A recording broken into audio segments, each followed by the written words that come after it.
Start कर। Hello everyone, welcome back to अंशकारी। Let's start with कल्पवेदा। जब तक तुम स्वदेश प्रेम को मानवता से बाहर नहीं खदेड़ देते, तब तक तुम कभी भी एक शांतिमय विश्व का निर्माण नहीं कर सकते। बोनार्ड शाह। दिव्या, आप क्या ऐड करोगे इसमें?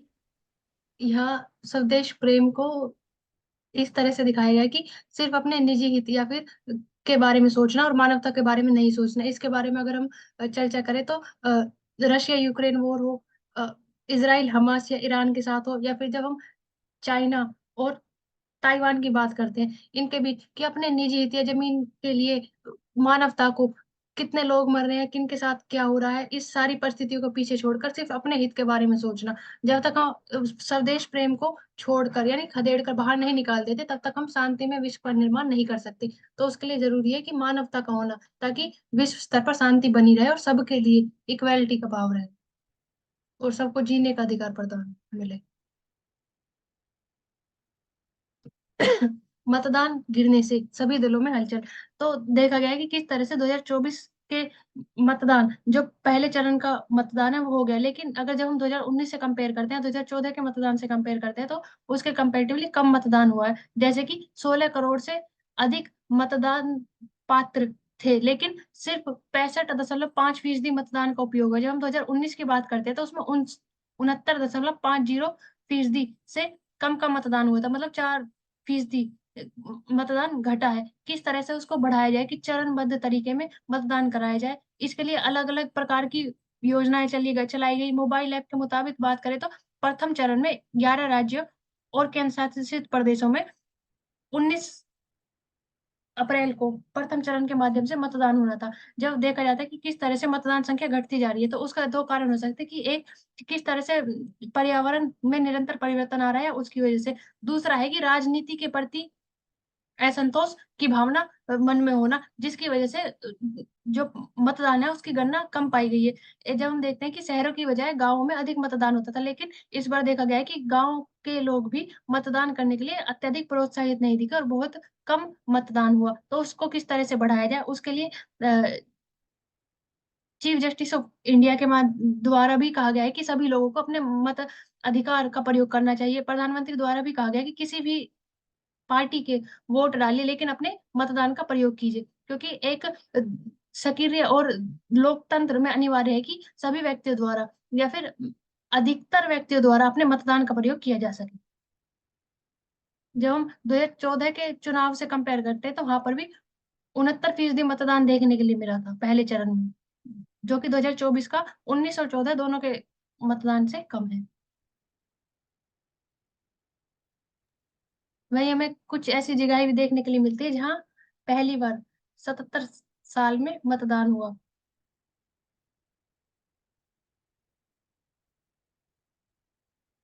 जो पुणे तो के, यहाँ पे बोलो अच्छा। तो first time in 77 years polling booth will come to Rudramal. अगर स्पेसिफिक लोकेशन की बात करें तो ये महाराष्ट्र की स्टेट में पड़ता है। जैसा कि दिया हुआ है, जो कॉन्स्टिट्युएंसी है वो पुणे बारामती कॉन्स्टिट्युएंसी है। हम देख सकते हैं कितने सालों बाद for the first time polling booth conduct किया जा रहा है इस साल वहां पे।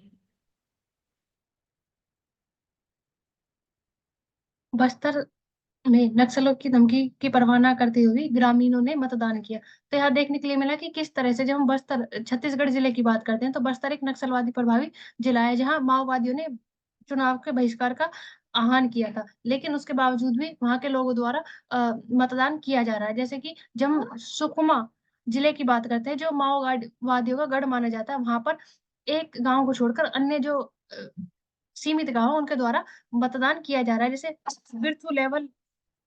बूथ लेवल अधिकारियों द्वारा बताया गया कि किस तरह से पूर्ववर्ती गांवों के मतदान का प्रयोग नहीं किया गया, क्योंकि जो पूर्ववर्ती गांव है उसकी सीमा 20 से 25 किलोमीटर दूर है सिलगोर गांव में, जहां पर मतदान बूथ स्थापित किए गए हैं। तो किस तरह से नक्सलवादियों का प्रभाव हमें देखने के लिए मिलता है, लेकिन साथ साथ हमें यह भी देखने के लिए मिलता है कि किस प्रकार लोगों के अंदर जागरूकता आई है कि वह अपने मतदान का प्रयोग करने के लिए बाहर आए, और माओवादियों के एरिया में भी मतदान किया गया।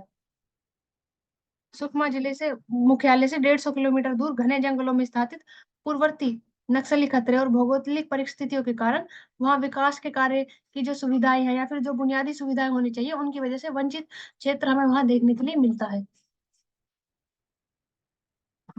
मतदान केंद्र पर जाकर 111 वर्षीय महिला ने वोट डाला। तो महाराष्ट्र के नक्सल प्रभावी गढ़चिरौली क्षेत्र में 111 वर्ष की महिला ने दूर दराज गांव से जाकर मत डाला। उन्होंने यह मतदान की घर पर मतदान की सुविधा लेने से इनकार कर दिया। तो देख सकते हैं कि किस तरह से मतदान का प्रयोग किया जाता है वृद्ध महिला के द्वारा या फिर अन्य नक्सल प्रभावी इलाकों में भी। आजकल आपको कुछ ऐड करना है तो आप कर सकते हैं। हाँ, इसमें मैं एक क्वेश्चन पूछती हूँ कि अगर जैसे कि हम बात करते हैं फ्री एंड फेयर इलेक्शन की, तो आपको क्या लगता है कौन सी ऐसी कंडीशन, मतलब क्या आप बोलोगे कि जिस बिहाफ पे हम बोल सकते हैं कि इलेक्शन तो कंडक्ट हो सकते हैं लेकिन वो डेमोक्रेटिक फॉर्म में कब है, तो आप किस बिहाफ पे बोलोगे कि वो फ्री एंड फेयर इलेक्शन हो रहा है, कराए जा सकते हैं, फिर डेमोक्रेटिक इलेक्शन है, तो मतलब क्या कंडीशन होनी चाहिए, तो मैं वो पूछना चाह रही हूँ, अगर आप बताओ। कि जो जो भी इलेक्शन में खड़े हुए हैं, उन्हें वहां खड़े होने के लिए हर किसी को बरा इक्वेलिटी का वो हो कि इंडिपेंडेंट चाहे वो निर्दलीय हो या फिर किसी नामी पार्टी से हो या फिर अन्य हो, सभी को इक्वल अधिकार प्रदान किया जाए कि कोई भी अपना रिप्रेजेंटेटिव चुन सकता है और कोई भी एज अ किसी भी क्षेत्र के रिप्रेजेंटेटिव के तौर पर खड़ा हो सकता है। तो उस चीज की स्वतंत्रता होनी चाहिए। उसके अलावा जो मतदान का अधिकार है या फिर जिस तरह से सुरक्षा के साथ मतदान कराया जाना चाहिए, जो कि पूरी तरह से जो सुविधाएं एक बूथ पर अवेलेबल होनी चाहिए, बूथ ऑफिसर हो या डिस्ट्रिक्ट ऑफिसर से लेकर सभी को उस कार्य के प्रति जागरूक होना चाहिए। और आंचल आप ऐड कर सकते हो। यस, और हम अगर इसको एक वर्ड में डिफाइन करें, तो चाहे फिर वो कैंडिडेट हो जैसे आपने बताया, चाहे वो पार्टी हो या फिर कोई भी इलेक्शन प्रोसेस में इन्वॉल्व हो, उनको abide by the spirit of democratic competition, तो ये कीवर्ड हम यूज कर सकते हैं कि जो स्पिरिट ऑफ डेमोक्रेटिक कंपटीशन को मेंटेन रखेगा, उससे अबाइड करेगा, उसको फॉलो करेगा, उसी तब उस बिहाफ पे हम बोल सकते हैं कि फ्री एंड फेयर इलेक्शन हो रहे हैं। और अपार्ट फ्रॉम दिस एक क्वेश्चन और पूछ लेती हूँ कि हमारी जो इलेक्शन कमीशन है वो सिंगल मेंबर है, बॉडी है, या फिर मल्टी मेंबर बॉडी है? 1993 के बाद जब 63rd अमेंडमेंट हुआ, उसके बाद थर्ड मेंबर बॉडी बना दी गई है। उससे पहले सिंगल मेंबर थी और चेंज किया गया था इसको टाइम के और 3 चेंज हुआ अब तक। हाँ जी, तो ये मल्टी मेंबर बॉडी है, तो क्या रीजन होगा, मतलब किस बिहाफ पे हम बोल सकते हैं कि मल्टी मेंबर बॉडी ज्यादा बेटर है in compare to single member body, तो मतलब क्यों चूज करा गया होगा, अगर एक मैं रीजन पूछूं ये तो। दिया गया था कि जब हम 1991 की बात करते हैं तो उस टाइम पर सिंगल मेंबर बॉडी थी। जब अगर बैलेट पेपर वोटिंग की बात की गई थी और जिस स्टेट में उस सुविधा को निर्वाचन आयुक्त के अनुसार नहीं किया गया था, वहां पर उन चुनाव को पूर्ण रूप से खारिज कर दिया गया था, जिसके बाद स्टेट के तहत से ये मुद्दे उठाए गए थे कि इतना ज्यादा अधिकार एक व्यक्ति के पास होने पर पावर बैलेंस नहीं होती, उसके लिए अन्य को भी ऐड किया जाना चाहिए, जिसमें सुप्रीम कोर्ट की तरफ से और फिर बाद में लेजिस्लेशन में बदलाव किए गए थे, अमेंडमेंट किए गए। यस, तो मतलब अकाउंटेबिलिटी इससे ज्यादा होती है in comparison to single member body, तो वो इससे और इम्प्रूव हो जाएगी, ये हम बोल सकते हैं। और डिवीजन अगर ऑफ यहीं पे एक बात और करें, चीफ इलेक्शन कमिश्नर क्या डोमिनेट करता है अदर इलेक्शन कमिश्नर्स को? नहीं। तो यही है, इसमें यही है कि इक्वल पावर दी गई है, चाहे फिर वो इलेक्शन कमिश्नर या फिर अदर इलेक्शन कमिश्नर्स हो, तो वो एक दूसरे को सबऑर्डिनेट या इस तरीके से नहीं होते। सबऑर्डिनेट और डोमिनेट नहीं कर सकते, डिवीजन ऑफ पावर बोल सकते हैं कि हम वोटिंग के थ्रू या फिर रेफरेंडम के थ्रू किसी डिसीजन को लिया जा सकता है, तो इसलिए ऐड किया गया था यस, रेफरेंडम। और क्या इलेक्शन कमीशन ही रिस्पॉन्सिबल होता है लोकल बॉडी के इलेक्शंस के लिए भी? स्टेट इलेक्शन कमीशन रिस्पॉन्सिबल होता है, इलेक्शन कमीशन रिस्पॉन्सिबल नहीं होता। नहीं होता। यस, नेक्स्ट टॉपिक की हम बात कर सकते हैं, स्पेस डेब्रिस। तो जैसा कि हम कैसलर सिंड्रोम की related to space debris already we have talked about, apart from this एक स्पेसिफिक रिमोट पॉइंट की बात हम यहाँ पे करने वाले इन द पैसिफिक ओशन। तो वो है पॉइंट नेमो, और ये ओशियन नेशनल ओशन सर्विस ने इसके बारे में बताया है। तो हम यहाँ पे देख सकते हैं ओशियनिक पोल इनएक्सेसिबिलिटी। तो ये ऐसा पॉइंट है जो लैंड से काफी दूर है, यानी कि फर्थेस्ट पॉइंट्स फ्रॉम लैंड। और there is another in the Indian Ocean, एक और है इसके अलावा, वो इंडियन ओशन में है। तो इसका दूसरा नाम है स्पेस सिमेट्री पॉइंट नेमो। तो फिर इसकी लोकेशन, ज्योग्राफिकल लोकेशन एग्जैक्टली बताइए। 2700 kilometre from New Zealand to the west, और South America to the east पड़ता है इसके, और एंटार्क्टिका टू द साउथ। तो इसी तरीके से हम देख सकते हैं कि ईस्ट में कौन सा है, वेस्ट में कौन सा है, और स्पेसिफिक। तो यहाँ पे पॉइंट नेमो की बात हो रही है, तो हम ये कुछ फैक्चुअल है तो हम इसको देख सकते हैं कि पॉइंट नेमो नेमो कहाँ पे लोकेटेड है। और ये फर्थेस्ट पॉइंट है फ्रॉम द लैंड। और हमने ईस्ट वेस्ट इसके सारे पोर्शन देख लिए। We can move forward. नए आपराधिक न्याय कानून समाज के लिए ऐतिहासिक क्षण। तो प्रधान न्यायाधीश डीवाई चंद्रचूड़ जी के द्वारा ये कहा गया है कि जो कानून में परिवर्तन किया गया है कि समान नागरिक संहिता, भारतीय नागरिक संहिता, भारतीय साक्ष्य अधिनियम, भारतीय न्याय संहिता में जो बदलाव किए गए वे अनिवार्य थे समय के साथ अपनाने, क्योंकि आपराधिक न्याय प्रणाली में स्वशासन में जो प्रगतिशील पथ यानी कि जो निरंतर समय के साथ बदलाव हो रहे हैं उन बदलावों को अपनाना और उन्हें प्रशासन या फिर प्रगति के अंदर लाना अनिवार्य है। इसके लिए जरूरी है कि समय के साथ कानून में बदलाव किए जाए और उन्हें सफलता से अपनाया जाए, ताकि जो न्याय है वो अधिक से अधिक व्यक्तियों तक पहुंच सके और न्यायिक और कानूनी ढांचा पूर्ण रूप से नए युग के परिवेश में परिवर्तन करता रहे।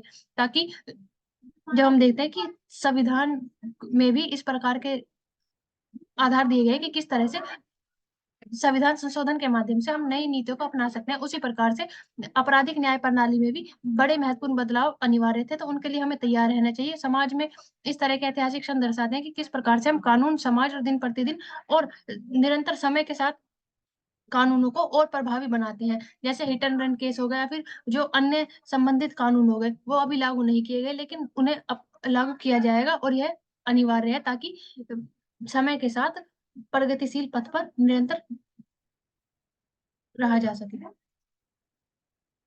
दिमागी स्वास्थ्य संबंधित सेवाओं के लिए कार्यबल गठित, सेवाओं की गुणवत्ता में सुधार किया जाए और केंद्र स्वास्थ्य मंत्रालय की पहल। तो मस्तिष्क स्वास्थ्य पर राष्ट्रीय कार्यबल का गठन किया गया है। तो केंद्रीय स्वास्थ्य मंत्रालय द्वारा यह प्रारंभ किया गया है कि प्राथमिक, माध्यमिक और उच्च स्तर पर, यानी कि जो तीन त्रिस्तरीय ढांचा हमें देखने के लिए मिलता है स्वास्थ्य संबंधित सेवाओं में, उन सभी में इस प्रकार की सेवाएं लाई जाए, उनमें सुधार किया जाए, उनकी गुणवत्ता को बढ़ाया जाए। तो उसके लिए इस प्रकार के तंत्र का एक निर्माण किया जाए, जिसके माध्यम से जो विकलांग है या फिर जिनके मस्तिष्क में किसी प्रकार की कमी है या फिर जो वैश्विक स्तर पर जब हम बात करते हैं तो यह सभी कारण मृत्यु का दूसरा प्रमुख कारण हो जाता है, जिसके कारण से प्रतिवर्ष 90 लाख लोगों की मौत हो जाती है, हमें देखने के लिए मिलती है। इसके लिए DALY द्वारा विभिन्न प्रकार के कार्य किए गए, ताकि जो उन व्यक्तियों के स्वास्थ्य में आने वाली समस्याओं को कम किया जा सके, उन्हें स्वास्थ्य संबंधित जो सुविधाएं प्रदान की जा सके उन्हें प्रदान की जाए। इसके अलावा जब हम मिर्गी, सिर दर्द, पार्किंसन रोग की बात करते हैं तो इन सभी के बोझ को जो उन व्यक्तियों के ऊपर पड़ता है या फिर वित्तीय समस्या के कारण वह पूर्ण नहीं कर पाते, उनको कम किया जा सके। ज्यादातर ज्यादा आबादी को, जो हम देखते हैं कि शहरी आबादी में इस प्रकार की समस्याएं पाई जाती है, उनको स्वस्थ किया जा सके। राष्ट्रीय स्वास्थ्य देखभाल में सुधार किए जा सके। आयु, भौगोलिक, लिंग और असमानताओं के आधार पर जो असमानताएं बनी है उनको खत्म किया जा सके। और तंत्रिका संबंधित स्वास्थ्य एवं देखभाल के सुधार और सुलभ सुविधाएं उन तक पहुंचाई जा सके, ताकि निगरानी की जा सके, रोकथाम की जा सके और अत्यधिक देखभाल की जा सके। निगरानी की किन व्यक्तियों में है उनकी देखा जाए, उसके लिए टेस्ट किए जा सकते हैं। विभिन्न प्रकार की अन्य स्वास्थ्य सेवाएं अपनाई जा सके। रोकथाम के लिए पूर्ण मेडिसिन का या फिर जो भी चीजें उनके लिए अनिवार्य है उनको प्रदान किया जा सकता है। अधिक देखभाल उनके लिए केयर सेंटर या फिर जैसे मस्तिष्क स्वास्थ्य राष्ट्रीय कार्य बल चलाए गए, इस प्रकार की और पहल आरंभ की जा सकती है, ताकि उनकी देखभाल की जाए और उन्हें के पुनर्वासन, यानी कि उन्हें कहाँ रहना चाहिए, किस प्रकार से उनका आगे का जीवन यापन होगा, और वो अपने जीवन के लिए किसी अन्य पर अत्यधिक निर्भर ना रहे या उनकी दुर्गति ना हो, उसके लिए एक व्यवहारिक दृष्टिकोण अपनाया जा सकता है। तो इस कार्यबल को अपनी रिपोर्ट पेश करनी पड़ेगी, जिसमें प्राथमिक, मध्य और उच्च स्तर पर दिमागी स्वास्थ्य संबंधित सेवाओं तक पहुंचाने की गुणवत्ता में सुधार किया जाए। इसके लिए तंत्रिका संबंधित देखभाल, विज्ञान और विशेषज्ञ संबंधित मंत्रालय को मिलकर मस्तिष्क स्वास्थ्य पर राष्ट्रीय कार्यबल का गठन किया गया है। एशिया में यात्रा का केंद्र बन रहा भारत, तो देखने के लिए मिलता है कि किस तरह से inter global aviation limited, Indigo airlines के माध्यम से हमें पता चला है कि किस तरह से एयरलाइंस कई घरेलू मांगों का इस्तेमाल कनेक्टिविटी के लिए करती है, कि किस तरह से जब हम साउथ एशिया की बात करते हैं और जब हम वेस्ट एशिया की बात करते हैं, तो उनको कनेक्टिविटी का माध्यम बनता है भारत के। किस तरह से भारत के जो बुनियादी ढांचे हैं उनका विस्तार किया जाए, उनका विकास किया जाए, ताकि हम तेजी से आगे बढ़ सके। और उसके लिए जो अब 220 हवाई अड्डे बनाने की लक्ष्य रखा गया है, जो कि हाल ही में 140 है, कि किस तरह से धीरे धीरे जो केंद्र में सुविधाएं होनी चाहिए वह प्रदान की जाए। उसके लिए हमें क्षेत्र में बहुत बड़ी सुविधा की आरंभ करना पड़ेगा, जिसकी वजह से कंपनियों को अलग अलग विमान बनाने के ऑर्डर भी दिए गए, ताकि इंडिगो के पास दुनिया में महिला पायलटों का एक सबसे बड़ा नेटवर्क है। तो हम देख सकते हैं कि दुनिया में सबसे ज्यादा महिला पायलट है इंडिगो एयरलाइंस पे मिलती है, और प्रति सीट प्रति किलोमीटर कार्बन डाई उत्सर्जन की मात्रा भी दुनिया में सबसे कम है।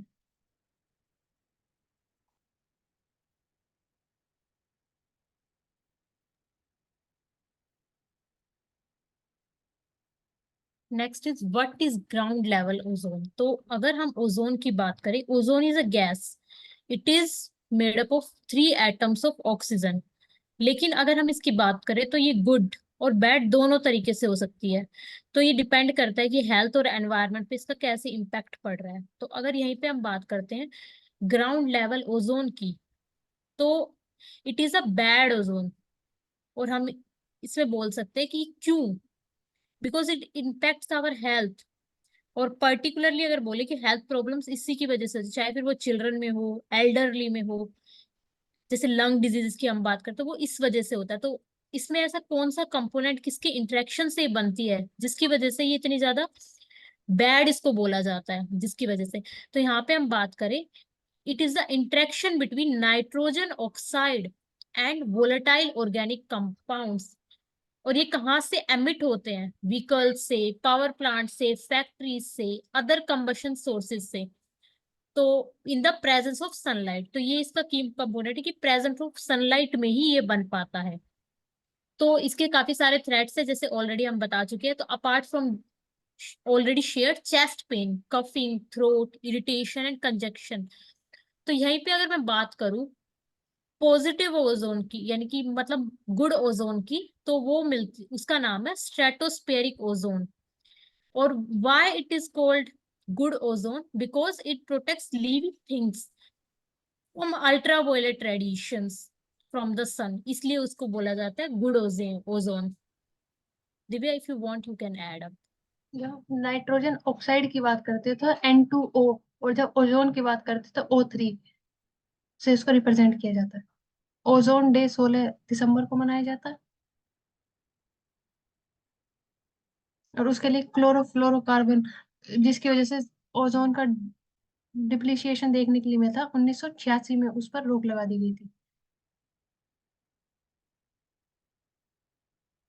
ओजोन डे 16 सितंबर को मनाया जाता है, वर्ल्ड ओजोन डे। 8 सितंबर।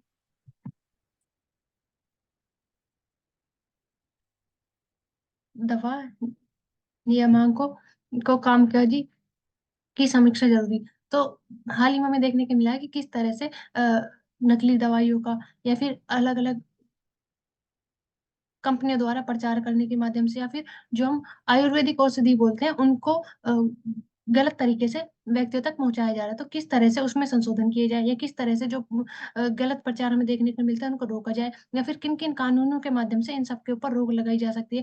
या फिर हमने हाल ही में देखा था कि पतंजलि आयुर्वेदा के द्वारा जो विज्ञापन प्रसारित किए जाते हैं उन पर किस तरह से सुप्रीम कोर्ट ने रोक लगाई, तथा उन्हें परिवर्तन की बात की गई। जब हम बात करते हैं कि दवा एवं जादुई उपचार कानून 1994 के तहत प्रावधान किया गया है कि किसी भी दवाई को जादुई रूप से नहीं दिखाया जा सकता कि इससे किसी भी रोग को ठीक किया जा सकता है, जैसे कि थायराइड, डायबिटीज, कैंसर, एड्स और इस तरह की जो भयानक, जो खतरनाक बीमारियां हैं, उनका लिए प्रचार प्रसार नहीं किया जा सकता कि उन्हें पूर्ण रूप से या जादुई रूप से खत्म किया जा सकता है। अगर इस प्रकार के प्रचार प्रसार किए जाते हैं तो उसके ऊपर कार्रवाई की जाएगी। इसके अलावा जो हम बोलते हैं दवा एवं प्रसार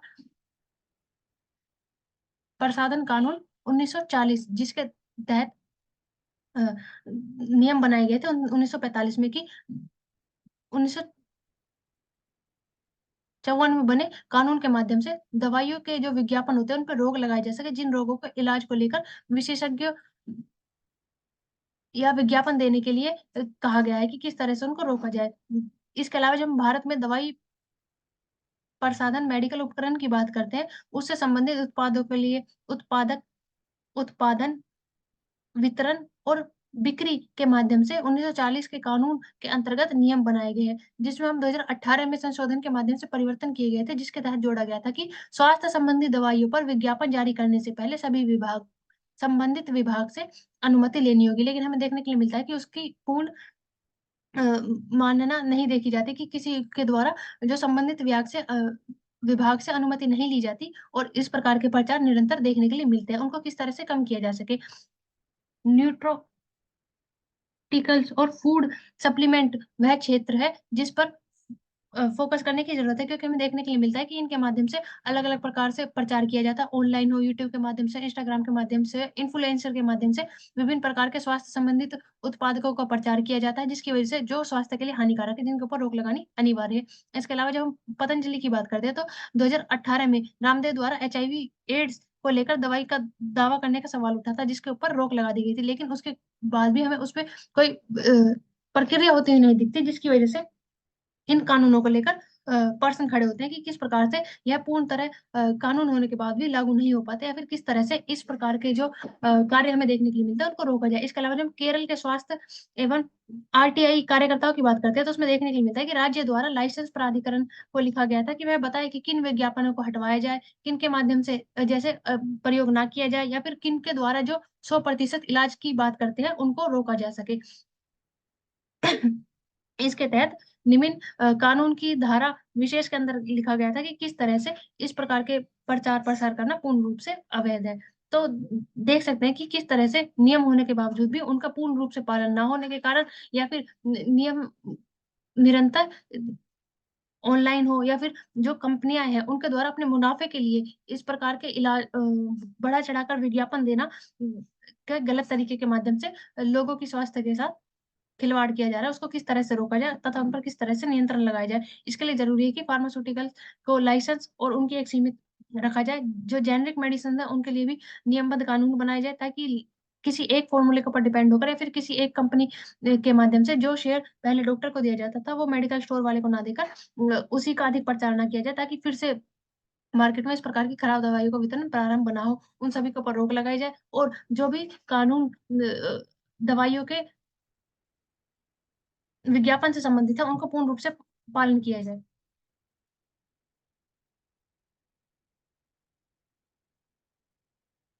अच्छा। Next is artificial intelligence, doubles detection rate for oesophageal cancer. तो यहाँ पे बात हो रही है स्पेसिफिकली इसोफिगल कैंसर की। तो tested with more than 3000 patients in China. तो वो आर्टिफिशियल इंटेलिजेंस, तो इसका जो टेस्टिंग का वो रहता है उसमें डबल डिटेक्शन रेट है, यानी कि हाईली, मतलब हम जल्दी ट्रीटमेंट ले सकते हैं, ज्यादा अच्छे से पता लगा सकते हैं, ये इसका बेनिफिशियल है। तो अब ये डिपेंड करता है कि कितना कॉस्टली पड़ेगा, क्या पुअर पीपल्स के लिए इजिली एक्सेसिबल हो पाएगा या नहीं, तो वो एक क्वेश्चन है। बाकी एक पॉजिटिव डायरेक्शन में ये। तो यहाँ पर हम कुछ पक्षियों के नाम देख सकते हैं, और देख सकते हैं कि किस तरह से जो पर्यावरण में चेंज हो रहा है उसकी वजह से देखने को मिलता है कि पक्षी अभी कम होते जा रहे हैं। ये मार्गेट रैंकल द्वारा लिखा गया लेख है। इसमें उन्होंने बताया कि किस तरह से उन्होंने देखा कि उनके आसपास जो पेड़ पौधे या फिर जो पक्षी है वो निरंतर समाप्त होते जा रहे हैं। किस तरह से उन्होंने अपने जीवन के एक किस्से को यहाँ पर व्यक्त किया है कि टिम माउस टिम माउस पक्षी, तो पक्षी का नाम है टिम माउस, जो बालों के माध्यम से अपना घोंसला तैयार करता है कि किस तरह से वह आसपास जो भी बाल होते हैं उनको इकट्ठा करके उनसे अपना घोंसला बनाता है, तथा मनुष्य के बाल हो या किसी भी तरह से। उसके अलावा जब हम बात करते हैं कार्डिनलो, यह एक मादा पक्षी है जिसका पूरा शरीर लाल और चेहरा काला होता है। इस पक्षी को परेशान न करने की मंशा देखा जाता है कि किस तरह से यह पक्षी अपना घोंसला महफूज रखने के लिए अलग अलग जगहों पर बनाया जाता है। इसके अलावा हम बात करते हैं ब्लू बर्ड पक्षी, जो कि सकारात्मक रूप से प्रतीक माना जाता है। इसके अलावा टोक्सस, जो है अमेरिका, कनाडा, मेक्सिको के पूर्वी हिस्से में मिलता है, जो घास और भूसे से अपना घर बनाता है। कैरोलिना रेंस पक्षी जंगली इलाके में रहने वाला पक्षी है, जो कि मेक्सिको के पूर्वोत्तर कोने और युकटॉन प्रायद्वीप पे देखने के लिए मिलता है, जो कि अमेरिका के कुछ स्थानों से संबंधित है। जब हम इसकी बात करते हैं कैरोलिना रेंस की, तो यह गुम्बद आकार का अपना घोंसला बनाता है। इसके अलावा हम देख सकते हैं अन्य तरह के नाम, किस तरह से रकून, ओपोसम, गिलहरी, ग्राउंड हॉग इत्यादि पशुओं के माध्यम से अ, अपने घोंसले की सामग्री इकट्ठी करता है और वह अपना घोंसला तैयार करता है। इसके अलावा जब हम बात करते हैं चिकड़ीज, मूल रूप से उत्तरी अमेरिका में पाए जाने वाला पक्षी की प्रजाति है, जिसमें हाउस राइट्स पक्षी, जो कि सर्दियों के अक्सर दक्षिण वाले हिस्से में पहुंच जाता है, कि किस तरह से चिकड़ीज द्वारा खुद का ही घोंसला नष्ट कर दिया जाता है तथा वे अन्य स्थानों पर प्रवास कर जाते हैं। तो इस तरह से हम देख सकते हैं कि अलग अलग पक्षियों के नाम दिए गए, जो कि याद रख सकते हैं कि पक्षियों से संबंधित है, किस जीव से संबंधित है, अगर प्रीलिम्स के माध्यम से हम बात करते हैं। चल आपको कुछ ऐड करना है इसमें? नहीं दिव्या।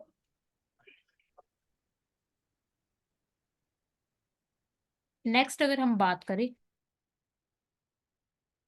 शूटिंग, तो ये बात कर रहा है इंडिजिनाइजेशन की, यानी कि जैसे कि हम डिफेंस के लिए इंपोर्ट डिपेंडेंस हो या फिर इस तरीके को कम करने के लिए, तो इंडिजिनाइज प्रोडक्ट की बात कर रहा है और ये थ्रू स्टार्टअप्स बता रहा है। तो यहाँ पे हम बोल सकते हैं कि वर्ल्ड में लार्जेस्ट डिफेंस मैन्युफैक्चरिंग हब बनने के लिए ये अलग अलग स्टार्टअप्स चलाए जा रहे हैं अलग अलग जगह पे। तो अगर हम पहले यहाँ पे जैसे कि मेंशन्ड है भारत शक्ति एक्सरसाइज, जो कि हुई थी पोखरान फील्ड में इन जैसलमेर राजस्थान, ऑलरेडी हो चुका है। तो फिर इस टाइप के हम नेम देख सकते हैं यहाँ पे।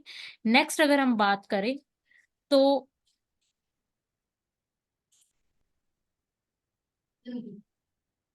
हम सेंटर की भी बात कर सकते हैं कि विशाखापट्टनम में भी है, जहाँ पे एमओयू साइन होने के बाद एमएसएमई टेक सेंटर सेटअप किया गया और वहां पे इस तरीके के लॉन्च सैटेलाइट इस तरीके की चीजें परफॉर्म की जा रही है to make India a self reliance with regards to defence. ये हम बात कर सकते हैं। तो इसके अलावा हम बात कर सकते हैं Aditi, what it stands for acting development of innovative technology with iDEX, यानी कि innovation for defence and excellence. ये एक स्कीम चलाई गई है जिसमें deep tech, critical and strategic technology use करके हम एक टाइम फ्रेम में उसको बना रहे हैं, ताकि हम जितना रिक्वायर्ड है या फिर जितना हमारी एक्सपेक्टेशन है आर्म फोर्सेस के लिए कैसे हो सकता है उसके रिगार्डिंग ये वर्क करता है। तो जिससे कि इसमें Indian army, Indian navy, Indian air force, ये सारे डिफेंस स्पेस एजेंसी, ये सारा इसमें हम बात कर सकते हैं। तो हम देख रहे हैं कि अलग अलग स्टार्टअप्स के थ्रू, अलग अलग स्कीम्स के थ्रू हम परफॉर्म कर रहे हैं और अपना इंपोर्ट डिपेंडेंस को कम करने विद रिगार्ड्स टू डिफेंस और वर्ल्ड में लार्जेस्ट बनना चाह रहे हैं। तो India was the fourth largest military spender in the world in 2022 का स्टेटस है ये, जो कि रिपोर्ट बताई गई थी स्वेडिश थिंक टैंक ने, Stockholm International Peace Research Institute, यानी कि सिफरी की बात हो रही है यहाँ पे। ऐसा उनका कहना है कि इंडिया इस पोजीशन पे है।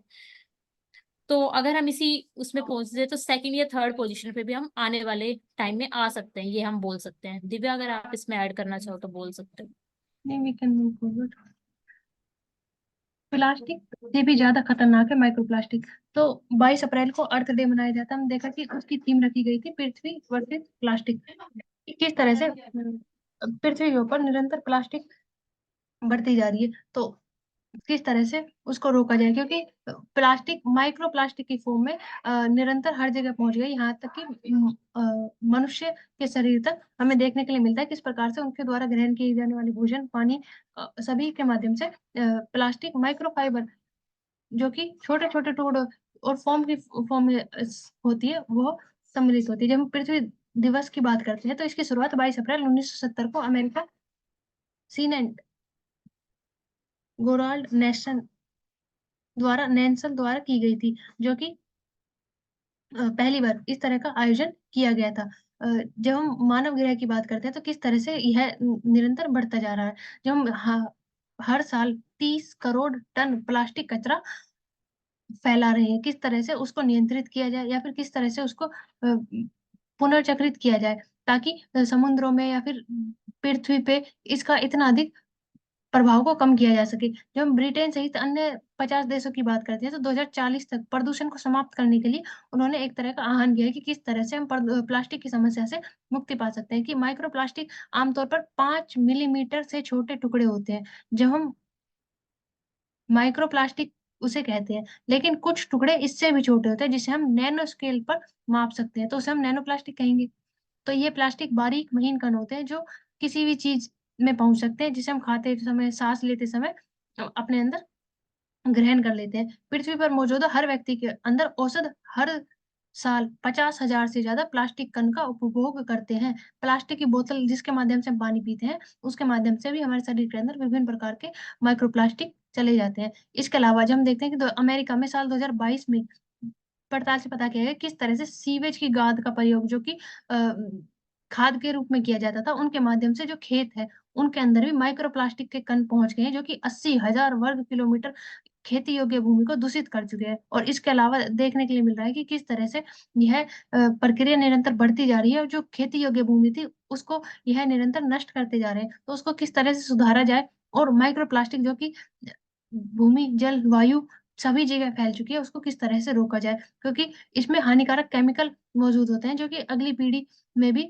मेटाबॉलिक डिजीज का कारण बन सकते हैं। तो हम देख सकते हैं कि किस तरह से एक जनरेशन से दूसरी जनरेशन में प्लास्टिक के कारण होने वाली नुकसान पहुंच सकते हैं। तो माइक्रो प्लास्टिक के खतरे की जो सीमित शोध सामने आई, उसमें देखा जाता है कि किस तरह से ये हमारे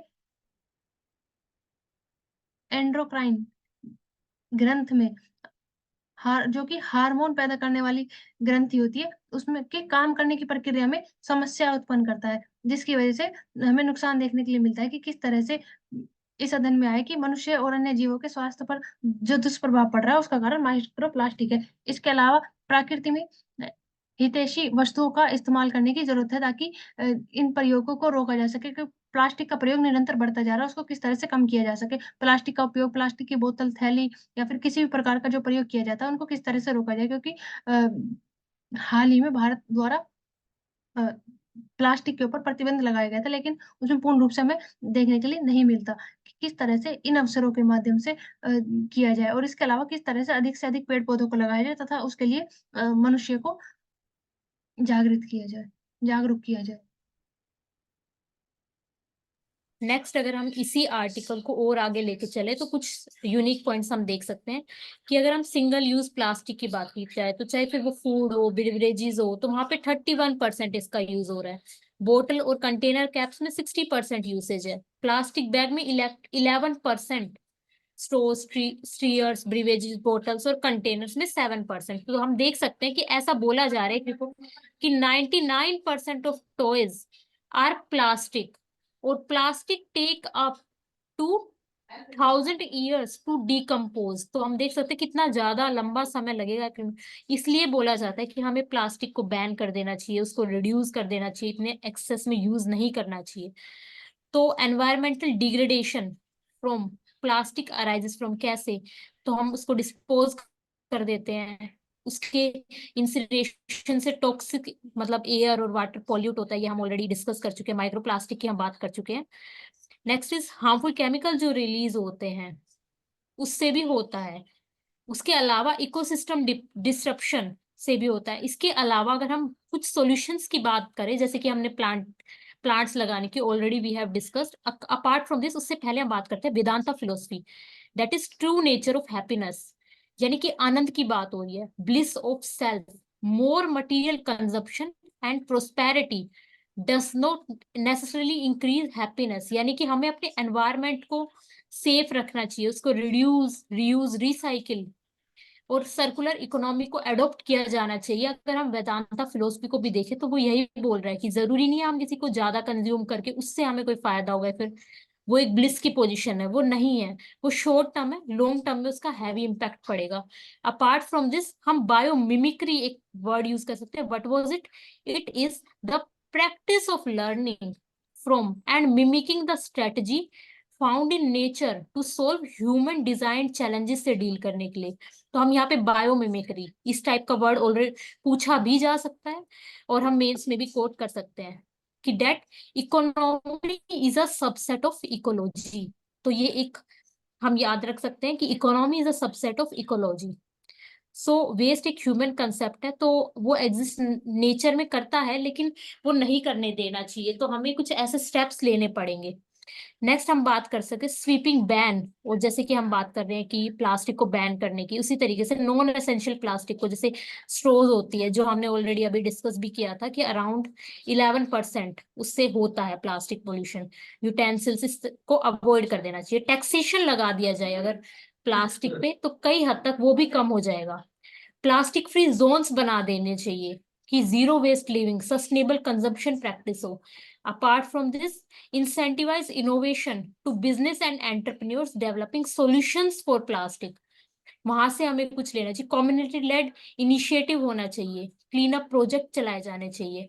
तो this is munificence of mother earth, provide us food we eat, the air we breathe, the water for the drinking. तो हम देख सकते हैं इसलिए कितना जरूरी है इस प्लेनेट को बचाना। इसलिए अर्थ डे का थीम भी यही रखा गया, प्लास्टिक वर्सेस मतलब प्लेनेट वर्सेस प्लास्टिक, इस ईयर का थीम भी है, जो कि 55th अर्थ डे है, 22 अप्रैल को मनाया जाता है। So thank you very much. Keep watching Ansarkari.